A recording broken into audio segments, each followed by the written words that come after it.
နေ့ကမ္ဘာဖလားပြန်ပွဲကြီးမှာအိမ်ကပိုင်ဆိုင်မှုတွေအတွက်လုံးဝစိတ်ကူးစရာမလိုပဲစိတ်ရောကိုယ်ပါအားရပါရအားပေးနိုင်ဖို့အတွက် half wine မှာအထူးစီစဉ်နေနေနဲ့ငါသိမိုးပြအောင်ဝယ်ယူလိုက်တာနဲ့ဆက်မီရသိန်းကိုခတ်မှန်းနိုင်ပြီးရင်ခုံစရာသိန်းစုတွေကိုခတ်မှန်းခွင့်ရမယ်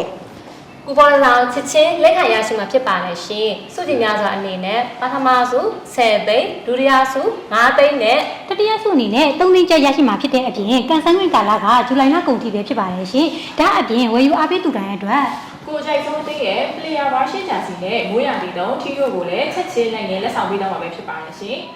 ဒါဆိုအပိုင်းမှာမိခင်တက်တာဝယ်ယူရင်တိတ်စုကြီးများစွာကန်ဆန်းနိုင်ဖို့အခုပဲအမှတ်7ပြီးမိုးကောင်းပြားလည်းရန်ကင်းမြို့နယ်မှာရှိတဲ့ဟပွားရှိုးဝန်းကိုလမ်းလာခဲ့ဖို့ဖိတ်ခေါ်လိုက်ပါရရှင်